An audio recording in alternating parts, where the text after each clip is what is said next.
Friends, welcome to classic education YouTube channel. ಇವತ್ತಿನ ಒಂದು ಉದ್ಯೋಗ ವಾರ್ತೆದಲ್ಲಿ ನಾವೇನು ಡಿಸ್ಕಸ್ ಮಾಡ್ತಿದ್ವಿ ಅಂದ್ರೆ IBPS ಇಂದ ಹೊಸ ನೋಟಿಫಿಕೇಶನ್ ಬಂದಿದೆ. ಅದ್ರ ಬಗ್ಗೆ ನಾವಿಲ್ಲಿ ಡಿಸ್ಕಷನ್ ಮಾಡ್ತಿದ್ದೀವಿ. ನೋಟಿಫಿಕೇಶನ್ ಅಲ್ಲಿ ಏನ್ ಹೇಳ್ತಿದ್ದಾರೆ ನೋಡ್ರಿ, common recruitment process for recruitment of probationary officers or management trainees in participating banks. ಅಂದ್ರೆ ಮ್ಯಾನೇಜ್ಮೆಂಟ್ ಟ್ರೈನೀಸ್ ಮತ್ತೆ ಏನಪ್ಪಾ ಅಂದ್ರೆ ಪ್ರೊಬೇಷನರಿ ಬ್ಯಾಂಕ್ಸ್ ಆಫೀಸರ್ ಹುದ್ದೆಗಳಿಗೆ ಕಾಲ್ ಫಾರ್ಮ್ ಅನ್ನ ಮಾಡಿದ್ದಾರೆ. ವೇಕೆನ್ಸೀಸ್ ಇರೋದು 2027-28ಕ್ಕೆ. ಇವರ ಒಂದು ಅಫಿಷಿಯಲ್ ವೆಬ್ಸೈಟ್ ಬಂದು www.ibps.in. ಹಾಗಾದ್ರೆ ಆನ್ಲೈನ್ ಅಪ್ಲಿಕೇಶನ್ ಯಾವಾಗ ಸ್ಟಾರ್ಟ್ ಆಗುತ್ತೆ ಅಂದ್ರೆ 1/7/2026 ಸ್ಟಾರ್ಟ್ ಆಗುತ್ತೆ. ಆಲ್ರೆಡಿ ಆನ್ಲೈನ್ ಅಪ್ಲಿಕೇಶನ್ ಸ್ಟಾರ್ಟ್ ಆಗಿದೆ. ಕ್ಲೋಸ್ ಆಗೋದು 21/7/2026ಕ್ಕೆ.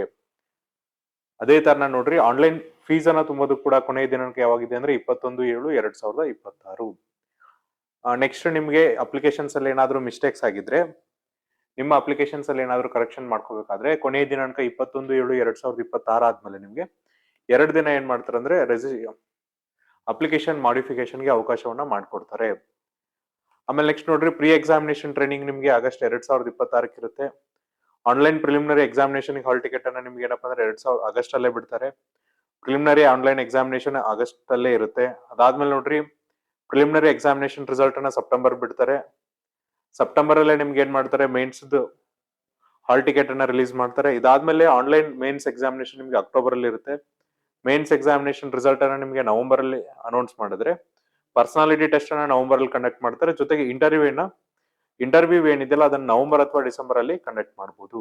ನೆಕ್ಸ್ಟ್ ಪ್ರೊವಿಷನಲ್ ಅಲಾಟ್ಮೆಂಟ್ ನೋಡ್ರಿ, ಜನವರಿ 2027ಕ್ಕೆ ಮಾಡ್ತಾ ಹೋಗ್ತಾರೆ.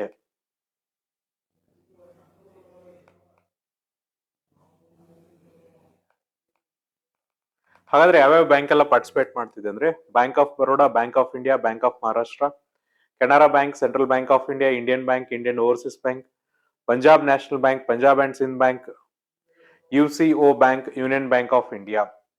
ಹಾಗಾದ್ರೆ ಪ್ರೊಬೇಷನರಿ ಆಫೀಸರ್ ಹುದ್ದೆ ಅಥವಾ ಮ್ಯಾನೇಜ್ಮೆಂಟ್ ಟ್ರೈನಿ ಹುದ್ದೆಗೆ ಸ್ಯಾಲರಿ ಎಷ್ಟಿದೆ ಅಂದ್ರೆ ನೋಡ್ರಿ, 48,480 ರೂಪಾಯಿಂದ 85,920 ರೂಪಾಯಿವರೆಗೂ ನಿಮ್ಗೆ ಸ್ಯಾಲರೀಸ್ ಅನ್ನ ಕೊಡ್ತಾ ಹೋಗ್ತಾರೆ.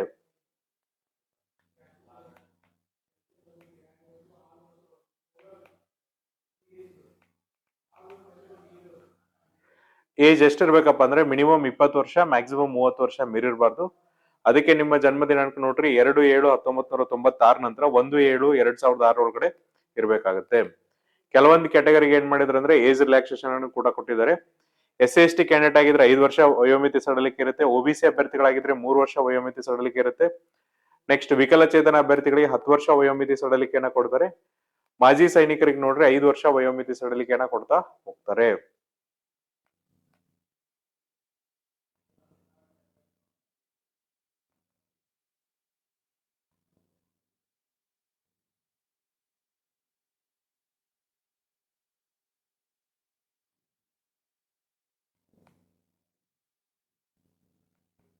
ನೆಕ್ಸ್ಟ್ ಇಲ್ಲಿ ಎಕನಾಮಿಕಲಿ ವೀಕರ್ ಸೆಕ್ಷನ್ ಅಂದ್ರೆ ಅದ್ರ ಬಗ್ಗೆ ಕೊಟ್ಟಿದ್ದಾರೆ. ಇದಾದ್ಮೇಲೆ ಎಜುಕೇಶನ್ ಕ್ವಾಲಿಫಿಕೇಶನ್ ಅನ್ನು ನೋಡೋದಾದ್ರೆ, degree R graduation in any discipline from university recognised by government of India R any equivalent qualification recognised as such by central government.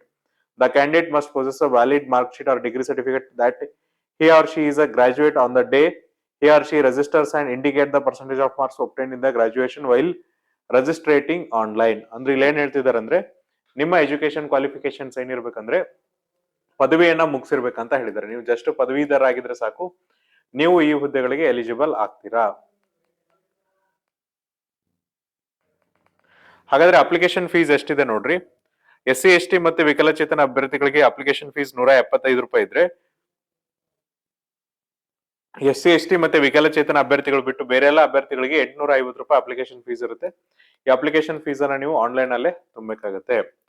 ಹಾಗಾದ್ರೆ ಎಕ್ಸಾಮಿನೇಷನ್ ನೋಡ್ರಿ 3 ಹಂತದಲ್ಲಿ ಇರುತ್ತೆ. ಅಂದ್ರೆ 2 ಹಂತದಲ್ಲಿ ಇರುತ್ತೆ, ಪ್ರಿಲಿಮಿನರಿ ಮತ್ತೆ ಮೇನ್ಸ್ ಎಕ್ಸಾಮ್. ಮೇನ್ಸ್ ಎಕ್ಸಾಮ್ ಅಲ್ಲೇ ಅವ್ರು ಏನ್ ಮಾಡಿದಾರೆ ಅಂದ್ರೆ ಪರ್ಸನಾಲಿಟಿ ಟೆಸ್ಟ್ ಅಥವಾ ಇಂಟರ್ವ್ಯೂ ಅನ್ನ ಇನ್ಕ್ಲೂಡ್ ಮಾಡಿದ್ದಾರೆ. ಹಾಗಾದ್ರೆ ಪ್ರಿಲಿಮಿನರಿ ಎಕ್ಸಾಮ್ ಅಲ್ಲಿ ನೋಡ್ರಿ ನಿಮ್ಗೆ 100 ಕ್ವಶನ್ಸ್ ಅನ್ನ ಕೇಳ್ತಾರೆ. 100 ಅಂಕಗಳಿಗೆ ಟೋಟಲ್ 60 ನಿಮಿಷಗಳ ಕಾಲಾವಕಾಶ ಇರುತ್ತೆ. ಸೊ ಕ್ವಶನ್ ಪೇಪರ್ ನೋಡ್ರಿ, ಇಲ್ಲಿ ಬಹಳಷ್ಟು ಜನ ಕನ್ಫ್ಯೂಷನ್ಸ್ ಇರುತ್ತೆ, ಕ್ವಶನ್ ಪೇಪರ್ ಕನ್ನಡದಲ್ಲಿ ಇರುತ್ತಾ ಅಂತ. ಕ್ವಶನ್ ಪೇಪರ್ ಕನ್ನಡದಲ್ಲಿ ಇರಲ್ಲ. ಬದಲಾಗಿ ಏನಪ್ಪಾ ಅಂದ್ರೆ ಕ್ವಶನ್ ಪೇಪರ್ ಅನ್ನ 2 ಭಾಷೆಯಲ್ಲಿ ಮಾತ್ರ ತೆಗೆದಿರ್ತಾರೆ. ಇಂಗ್ಲಿಷ್ ಅಥವಾ ಹಿಂದಿ ಭಾಷೆಯಲ್ಲಿ ತೆಗೆದಿರ್ತಾರೆ. ಇಂಗ್ಲಿಷ್ ಲ್ಯಾಂಗ್ವೇಜ್ ಏನಿದೆಯಲ್ಲ ಅದು ಇಂಗ್ಲಿಷ್ ಭಾಷೆಯಲ್ಲಿ ಮಾತ್ರ ಇರುತ್ತೆ. ಹಾಗಾದ್ರೆ ಇಲ್ಲಿ 3 ಪಾರ್ಟ್ಗಳಿರುತ್ತೆ. ಇಂಗ್ಲಿಷ್ ಲ್ಯಾಂಗ್ವೇಜ್ ಮೇಲೆ ನಿಮ್ಗೆ 30 ಕ್ವಶನ್ಸ್ ಕೇಳ್ತಾರೆ. 30 ಮಾರ್ಕ್ಸ್ಗೆ 20 ನಿಮಿಷಗಳ ಕಾಲಾವಕಾಶ ಇರುತ್ತೆ. ಕ್ವಾಂಟಿಟೇಟಿವ್ ಆಪ್ಟಿಟ್ಯೂಡ್ ಮೇಲೆ ನೋಡ್ರಿ ನಿಮ್ಗೆ ಏನ್ ಮಾಡ್ತಾರೆ ಅಂದ್ರೆ 35 ಕ್ವಶನ್ಸ್ ಅನ್ನ ಕೇಳ್ತಾರೆ. ಇಲ್ಲಿ ಅಂಕಗಳನ್ನ ಎಷ್ಟು ಕೊಟ್ಟಿದ್ದಾರೆ ಅಂದ್ರೆ 30 ಅಂಕಗಳನ್ನ ಕೊಟ್ಟಿದ್ದಾರೆ, 20 ನಿಮಿಷಗಳ ಕಾಲಾವಕಾಶ. ರೀಸನಿಂಗ್ ಎಬಿಲಿಟಿ ಮೇಲೆ ನಿಮ್ಗೆ ಏನಂದ್ರೆ 35 ಕ್ವಶನ್ಸ್ ಅನ್ನ ಕೇಳ್ತಾರೆ, 40 ಅಂಕಗಳಿರುತ್ತೆ, ನಿಮ್ಗೆ 20 ನಿಮಿಷಗಳ ಕಾಲಾವಕಾಶ ಇರುತ್ತೆ. ಇದಾದ್ಮೇಲೆ ನೋಡ್ರಿ ನೆಕ್ಸ್ಟ್ ಆನ್ಲೈನ್ ಮೇನ್ಸ್ ಎಕ್ಸಾಮಿನೇಷನ್ಸ್ ಅನ್ನ ನೋಡೋದಾದ್ರೆ, ಮೇನ್ ಎಕ್ಸಾಮಿನೇಷನ್ಸ್ ಅಲ್ಲಿ ಇಲ್ಲಿ ಕೂಡ ನಿಮಗೆ 170 ಕ್ವಶನ್ಸ್ ಕೇಳ್ತಾರೆ, 200 ಅಂಕಗಳಿರುತ್ತೆ, 160 ನಿಮಿಷಗಳು ಅಂದ್ರೆ 2 ಗಂಟೆ 40 ನಿಮಿಷಗಳ ಕಾಲಾವಕಾಶ ಇರುತ್ತೆ. ರೀಸನಿಂಗ್ ವಿಷಯದ ಮೇಲೆ ನಿಮ್ಗೆ 40 ಕ್ವಶನ್ಸ್ ಅನ್ನ ಕೇಳ್ತಾರೆ, 60 ಅಂಕಗಳಿರುತ್ತೆ, 45 ನಿಮಿಷಗಳ ಕಾಲಾವಕಾಶವನ್ನು ಕೊಟ್ಟಿದ್ದಾರೆ. ಜನರಲ್ ಬ್ಯಾಂಕಿಂಗ್ ಎಕನಾಮಿ ಅವೇರ್ನೆಸ್ ಮೇಲೆ ನಿಮ್ಗೆ ಏನಪ್ಪಾ ಅಂದ್ರೆ digital financial awareness including RBI circulars ಮೇಲೆ ನಿಮ್ಗೆ 50 ಕ್ವಶನ್ಸ್ ಅನ್ನ ಕೇಳ್ತಾರೆ, 60 ಅಂಕಗಳಿರುತ್ತೆ, 35 ನಿಮಿಷಗಳ ಕಾಲಾವಕಾಶ ಇರುತ್ತೆ. ಇಂಗ್ಲಿಷ್ ಲ್ಯಾಂಗ್ವೇಜ್ ಮೇಲೆ ನೋಡ್ರಿ 40 ಕ್ವಶನ್ಸ್ ಅನ್ನ ಕೇಳ್ತಾರೆ, 20 ಅಂಕಗಳಿರುತ್ತೆ, 35 ನಿಮಿಷಗಳ ಕಾಲಾವಕಾಶವನ್ನು ಕೊಟ್ಟಿದ್ದಾರೆ. ಡಾಟಾ ಅನಾಲಿಸಿಸ್ ಅಂಡ್ ಇಂಟರ್ಪ್ರಿಟೇಷನ್ ಮೇಲೆ ನಿಮ್ಗೆ 40 ಕ್ವಶನ್ಸ್ ಕೇಳ್ತಾರೆ, 60 ಮಾರ್ಕ್ಸ್ಗೆ 45 ನಿಮಿಷಗಳ ಕಾಲಾವಕಾಶ ಇರುತ್ತೆ. ಇದಾದ್ಮೇಲೆ ನಿಮ್ಗೆ ಒಂದು ಡಿಸ್ಕ್ರಿಪ್ಟಿವ್ ಪೇಪರ್ ಇರುತ್ತೆ. ಇಲ್ಲಿ ಎಸ್ಎ ಮತ್ತೆ ಕಾಂಪ್ರಿಹೆನ್ಷನ್ಸ್ ಅನ್ನ ಬರೀಬೇಕಾಗುತ್ತೆ. ಇಲ್ಲಿ 2 ಕ್ವಶನ್ಸ್ ಅನ್ನ ಕೇಳ್ತಾರೆ, 25 ಅಂಕಗಳಿರುತ್ತೆ, 30 ನಿಮಿಷಗಳ ಕಾಲಾವಕಾಶವನ್ನ ಕೊಟ್ಟಿರ್ತಾರೆ. ಎಸ್ಎ ಮತ್ತೆ ಕಾಂಪ್ರಿಹೆನ್ಷನ್ ಅನ್ನ ನೀವು ಏನಪ್ಪಾ ಅಂದ್ರೆ ಇಂಗ್ಲಿಷ್ ಲ್ಯಾಂಗ್ವೇಜ್ ಅಲ್ಲೇ ಬರೀಬೇಕಾಗುತ್ತೆ. ಇದಾದ್ಮೇಲೆ ನೋಡ್ರಿ ಪರ್ಸನಾಲಿಟಿ ಟೆಸ್ಟ್ ಅಲ್ಲಿ ಕ್ಯಾಂಡಿಡೇಟ್ಸ್ ಹು qualify in the mains examination will be called for the personality test. Personality profile of the candidates will be placed before the interview panel. The personality test will be non-qualifying in nature. However, the appearing in personality test will be mandatory for the being eligible for appearing for the interview courses. Personality test may be conducted through the protected mode or identified examination centers as decided by candidates. Mains examination ಆದ್ಮೇಲೆ ನಿಮ್ಗೆ personality test ಇರುತ್ತೆ. Personality test ಅನ್ನ ಏನಪ್ಪಾ ಅಂದ್ರೆ interview panel ಮೇಲೆ ಇಡ್ತಾರೆ. ಇದು ನಾನ್ qualifying in nature ಇರುತ್ತೆ. ಆದ್ರೆ ನೀವು ಪರ್ಸನಾಲಿಟಿ ಟೆಸ್ಟ್ ಅಟೆಂಡ್ ಆದ್ರೆ ಮಾತ್ರ ನಿಮ್ಗೆ ಏನಂದ್ರೆ ಇಂಟರ್ವ್ಯೂ ಪ್ರೊಸೆಸ್ಗೆ ಅವಕಾಶವನ್ನ ಮಾಡಿ ಕೊಡ್ತಾರೆ. Penalty for wrong answer. There will be penalty for wrong answer marked in the objective test. For each question for which a wrong answer has been given by the candidates, 1/4 or 0.25 marks assigned to that questions will be deducted as penalty to arrive at a corrected scores. If a question left is blank that no answer is marked by the candidate, there will be no penalty for that questions. ಇಲ್ಲಿ ಏನ್ ಹೇಳ್ತಿದಾರೆ ಅಂದ್ರೆ objective test ಅಲ್ಲಿ ನೀವೇನಾದ್ರೂ questions ಅನ್ನ attend ಮಾಡಿದ್ರೆ, for example ನೋಡ್ರಿ ಯಾವುದೇ ತಪ್ಪು ಉತ್ತರಗಳನ್ನು ಕೊಟ್ರೆ ಆ ಪ್ರಶ್ನೆಗೆ ಎಷ್ಟು ಅಂಕಗಳಿದೆಯಲ್ಲ ಅದ್ರ 4/4 ಭಾಗದಷ್ಟು ಅಂಕಗಳನ್ನ ಕಟ್ ಮಾಡ್ತಾ ಹೋಗ್ತಾರೆ. ಇನ್ ಕೇಸ್ ನೀವು ಯಾವುದೇ ಕ್ವಶನ್ಸ್ ಗೆ ಉತ್ತರವನ್ನ ಕೊಡದೇ ಇದ್ರೆ ಅಥವಾ ಅದನ್ನ ಬ್ಲಾಂಕ್ ಆಗಿ ಬಿಟ್ಟಿದ್ರೆ ಯಾವುದೇ ತರನಂತ ಪೆನಾಲ್ಟಿಯನ್ನು ಇಲ್ಲಿ ಹಾಕುವುದಿಲ್ಲ.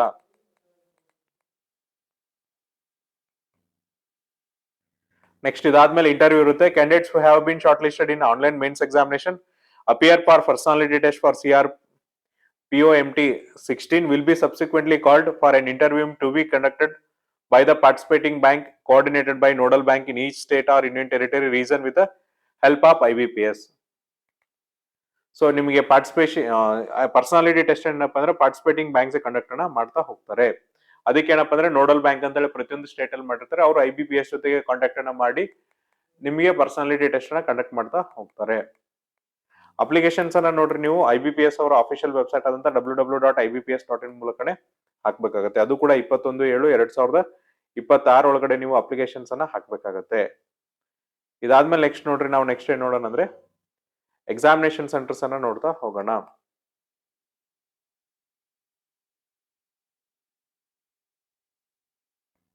ಸೊ ಇಲ್ಲಿ ಹೌ ಟು ಅಪ್ಲೈ ಅಂತಿದ್ದಾಗ ಅಪ್ಲಿಕೇಶನ್ ಫೀಸ್ ಅನ್ನ ಕೊಟ್ಟಿದ್ದಾರೆ. ಅಪ್ಲಿಕೇಶನ್ ಫೀಸ್ ಆಲ್ರೆಡಿ ಡಿಸ್ಕಸ್ ಮಾಡಿದೀವಿ. 175 rupees for SC/ST and person with benchmark disability candidates and 850 for all other candidates ಅಂತ ಕೊಟ್ಟಿದ್ದಾರೆ. ಸೊ ಆನ್ಲೈನ್ ಅಪ್ಲಿಕೇಶನ್ಸ್ ಅನ್ನ ನೀವು www.ibps.in ಮೂಲಕನೇ ಹಾಕ್ಬೇಕಾಗುತ್ತೆ.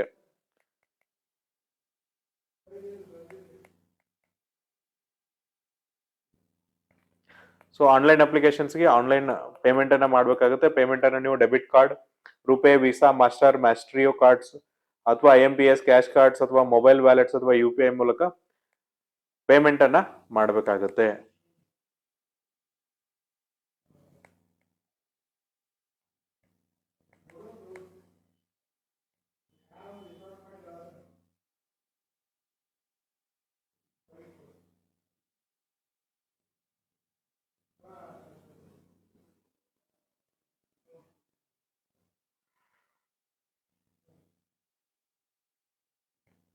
ಇದಾದ್ಮೇಲೆ ಕಾಲ್ ಲೆಟರ್ಸ್ ಅನ್ನ ಕೊಡ್ತಾ ಹೋಗ್ತಾರೆ.